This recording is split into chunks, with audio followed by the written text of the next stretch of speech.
Assalamualaikum warahmatullahi wabarakatuh. Selamat pagi. Semoga kalian dalam keadaan sehat walafiat. Dan bagi yang sakit, semoga sabar dan segera mendapatkan kesembuhan. Setelah kita libur 2 pekan, ya kita ketemu lagi dalam pembelajaran ekonomi. Dan materi yang dipelajari pada pertemuan hari ini masih sama dengan materi 2 pekan yang lalu, yaitu materi tentang manajemen. Di 2 pekan yang lalu kita sudah bahas tentang definisi manajemen menurut beberapa ahli dan sudah juga kita bahas tentang prinsip-prinsip dalam manajemen. Nah, pada pertemuan kali ini kita akan melanjutkan pembahasan tentang manajemen. Yang kita bahas itu ada 2 hal, ada 2 poin. Yang pertama yaitu unsur-unsur manajemen, dan yang kedua itu fungsi manajemen. Yang lanjut kita akan mulai bahas satu persatu dari 2 poin tersebut. Kita mulai dari pembahasan unsur-unsur manajemen. Di pembahasan yang lalu sudah kita pahami ya, bahwa manajemen adalah proses kegiatan untuk mencapai tujuan melalui kegiatan orang lain dan dengan menggunakan sumber daya manusia maupun sumber daya lainnya. Nah, sumber daya manusia dan sumber daya lainnya ini merupakan unsur-unsur manajemen. Nah, langsung aja kita ke slide berikutnya, kita bahas satu persatu dari unsur-unsur manajemen ini. Kita mulai dari unsur manajemen yang pertama, yaitu tenaga kerja, ya, atau disebut dengan man. Dalam kegiatan manajemen, unsur manusia itu paling menentukan. Manusia menjadi penggerak dan penentu tercapainya suatu tujuan. Ya, kalau kita lihat contoh kalian sehari-hari, ketika kalian mendapatkan tugas kelompok dari guru, ya kalian akan bisa melihat ya, bahwa kelompok yang terdiri dari anak-anak yang berprestasi atau rajin akan memberikan hasil tugas yang lebih baik gitu kan, kalau dibandingin dengan kelompok yang terdiri dari anak-anak yang kurang rajin. Nah, maka dari itu ya, itu sebuah contoh sederhana bahwa unsur tenaga kerja itu paling menentukan dalam sebuah manajemen. Unsur yang kedua yaitu uang, atau disebut dengan money. Dalam kegiatan manajemen, uang digunakan untuk biaya produksi, membeli bahan baku, menggaji karyawan, dan membiayai kegiatan lainnya. Ya, uang ini juga nggak kalah pentingnya ya dalam sebuah manajemen. Ya, manajemen yang didukung dengan uang yang baik, itu akan dapat menjalankan kegiatannya dengan lebih mudah. Ya, kalau kita lihat lagi kembali ke contoh kelompok belajar ya, ketika mendapatkan tugas dari guru yang membutuhkan dana yang lumayan lebih gitu ya, maka kelompok dengan dukungan dana yang baik, maka kerja kelompoknya akan lebih mudah terlaksana. Yang lanjut ke unsur manajemen yang ketiga. Unsur manajemen yang ketiga adalah mesin, atau disebut machines. Pemakaian mesin mempermudah proses kerja, menciptakan efisiensi, serta dapat meningkatkan kualitas dan kuantitas. Ya, apalagi kalau di zaman era teknologi sekarang ini ya, bahwa mesin memang sangat-sangat membedakan hasil gitu ya, antara manajemen yang menggunakan mesin modern dengan manajemen yang menggunakan mesin yang sederhana. Mesin di sini bukan berarti perangkat keras juga, bukan berarti hanya perangkat keras ya, tapi mesin di sini juga termasuk di dalamnya adalah perangkat lunak ya, atau software atau aplikasi. Oke, kita lanjut ke unsur berikutnya.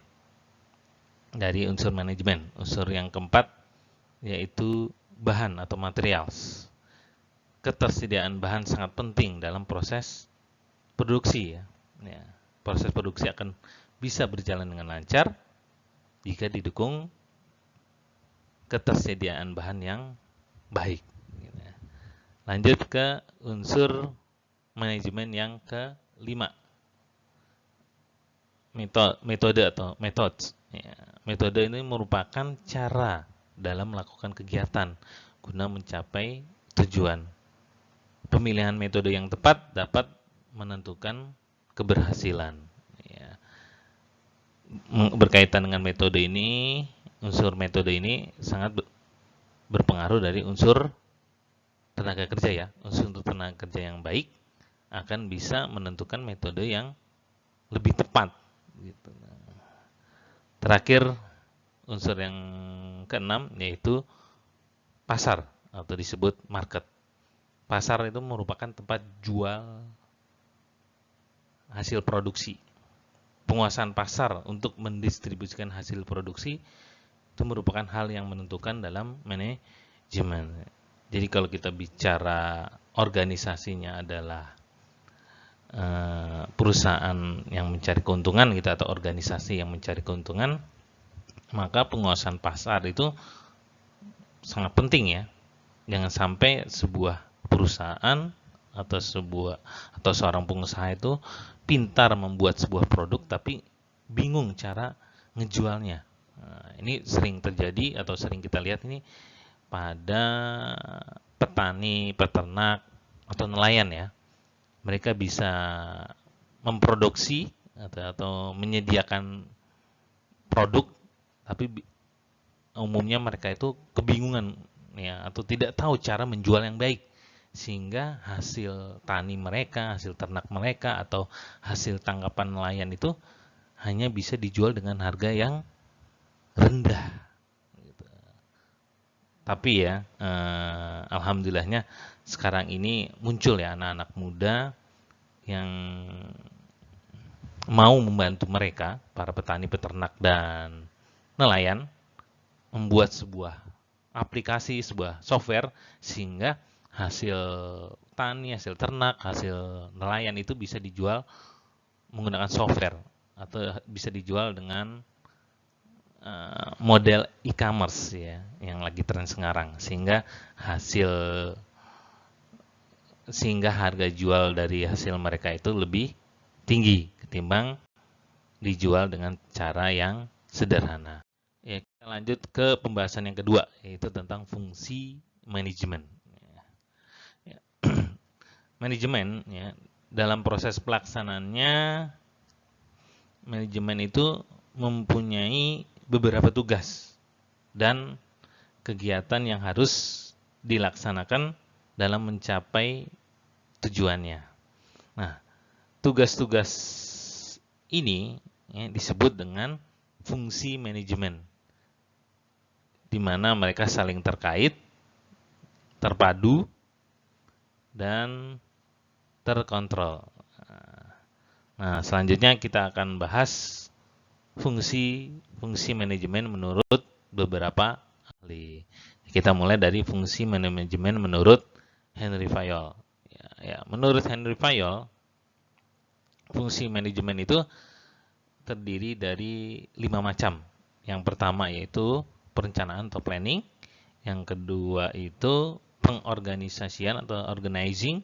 Yang ketiga itu pemberian komando atau commanding. Yang keempat itu pengkoordinasian atau coordinating. Yang kelima itu pengawasan atau controlling. Ya, kelima fungsi manajemen menurut Henry Fayol ini bisa kita singkat ya dengan sebutan POCCC ya. Ya, kita lanjut bahas fungsi manajemen menurut ahli berikutnya. Menurut ahli berikutnya yaitu menurut Harold Schunz dan Cyril O'Donnell. Yang menurut mereka berdua ini, fungsi manajemen itu ada 5. Ya. Fungsi manajemen itu ada 5 seperti Henry Fayol tadi ya, tapi ada perbedaannya. Yang pertama masih sama dengan Henry Fayol. Fungsi manajemen yang pertama itu perencanaan atau planning. Yang kedua masih sama dengan Henry Fayol. Fungsi manajemen kedua adalah pengorganisasian atau organizing. Yang ketiga sudah beda dengan Henry Fayol, yaitu penempatan kerja atau staffing. Dan keempat beda lagi, yaitu pemberian pengarahan atau directing. Dan yang kelima, nah ini sama dengan Henry Fayol ya, pengawasan atau controlling. Kelima fungsi manajemen ini bisa kita singkat dengan sebutan POSDC. Ya, lanjut ke ahli berikutnya. Ahli berikutnya yaitu menurut Luther M. Gulick. Ya, menurut Luther M. Gulick, ini ada 7 macam fungsi manajemen. Ya. Dimulai dari yang pertama yaitu perencanaan atau planning, yang kedua pengorganisasian atau organizing, yang ketiga penempatan kerja atau staffing, yang keempat pemberian pengarahan atau directing, dan yang kelima pengkoordinasian atau coordinating, dan keenam penyampaian laporan atau reporting, dan yang ketujuh terakhir penyusunan anggaran belanja atau budgeting. Ketujuh fungsi manajemen menurut Luther M. Gulick ini bisa kita singkat dengan sebutan POSDCRB. Lanjut ke ahli berikutnya yaitu menurut George R. Terry. Ya, menurut George R. Terry ini ada 4 macam fungsi manajemen. Yang pertama perencanaan atau planning, yang kedua pengorganisasian atau organizing, yang ketiga penggerakan atau activating, dan yang keempat pengawasan atau controlling. Nah, ini bisa kita singkat dengan POAC. Lanjut berikutnya menurut William Newman. Menurut William Newman ini ada 4 juga ya, 4 macam fungsi manajemen. Dimulai dari yang pertama perencanaan atau planning, yang kedua pengorganisasian atau organizing, dan yang ketiga pengolahan sumber daya alam atau assembling resources, yang keempat pengawasan atau controlling. Nah, keempat fungsi manajemen ini bisa disingkat dengan POAC, berarti sama dengan George R. Terry ya persingkatannya. Lanjut ahli berikutnya menurut Sandang P. Siagian. Ya, menurut beliau itu ada 5 macam fungsi manajemen. Nah, yang pertama perencanaan atau planning, yang kedua pengorganisasian atau organizing, yang ketiga pemberian motivasi atau motivation, yang keempat pengawasan atau controlling, yang kelima penilaian atau evaluating. Nah, ini bisa kita singkat dengan sebutan POMCE. Lanjut ke ahli berikutnya yaitu menurut Profesor Dr. Winardi SE. Nah, menurut beliau ini ada 6 fungsi manajemen. Dimulai dari pertama sama dengan yang lain yaitu perencanaan atau planning, yang kedua pengorganisasian atau organizing, yang ketiga pengkoordinasian atau coordinating, yang keempat kepemimpinan atau leading, yang kelima komunikasi atau communication, yang keenam pengawasan atau controlling. Nah, ini kita singkat dengan sebutan POC LCC. Lanjut menurut Liang Gi. Ya. Menurut Liang Gi ini ahli yang terakhir ya.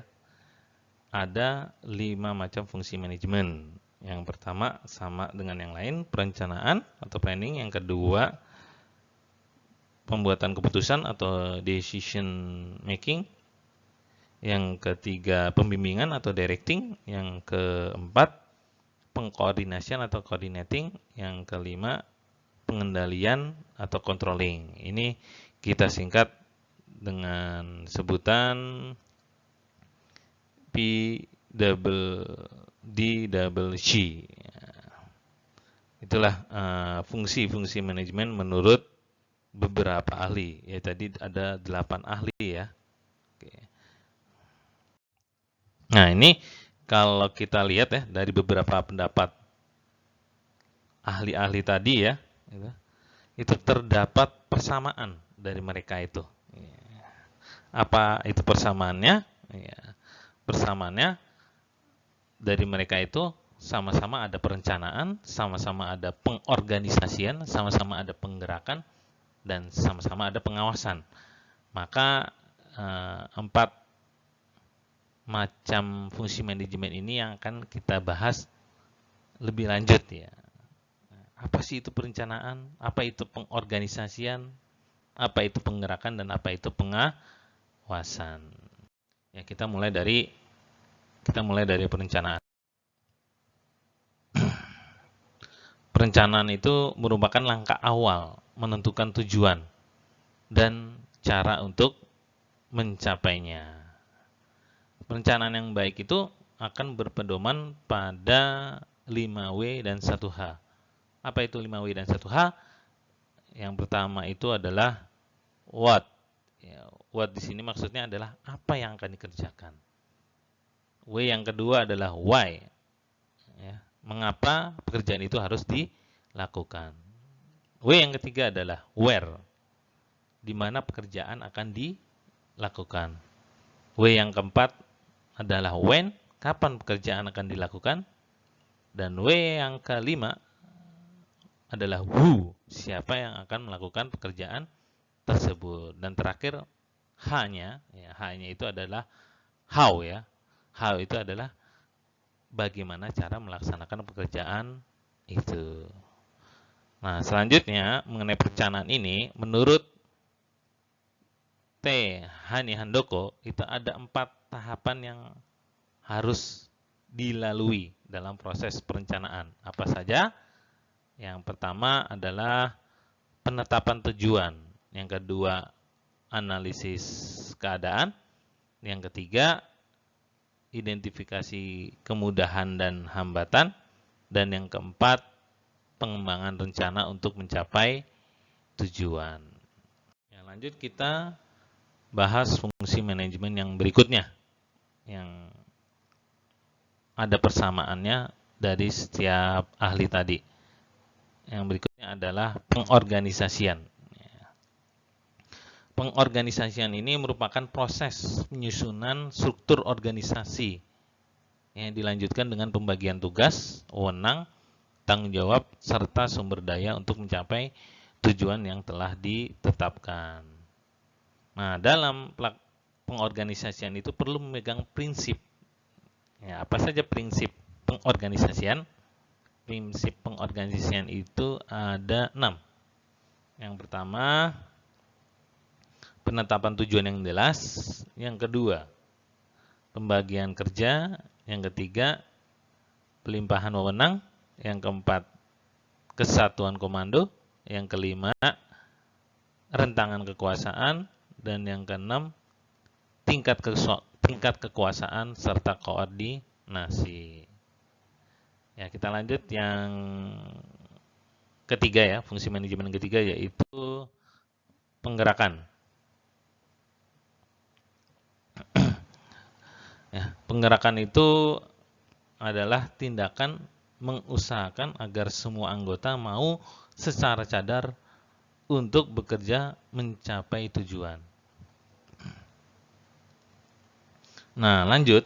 Di dalam bahasa Inggris itu ternyata ada 5 istilah nih, yang artinya hampir sama dengan menggerakkan orang lain, tapi punya makna yang berbeda. Apa saja itu? Ya, akan dijelaskan berikut. Ya, akan dijelaskan berikut istilah-istilah yang mirip ya dengan menggerakkan orang lain, tapi punya makna yang berbeda. Kita mulai dari yang pertama itu ada directing. Ya, directing ini mirip dengan penggerakan ya, atau actuating. Tapi maknanya adalah directing itu menggerakkan orang lain dengan memberikan petunjuk dan pengarahan. Istilah yang kedua commanding. Ya, commanding itu menggerakkan orang lain dengan memberikan perintah atau komando tegas. Ya. Yang berikutnya, yang ketiga, motivating. Motivating yaitu menggerakkan orang lain dengan memberikan alasan-alasan, bimbingan, nasihat, dan dorongan.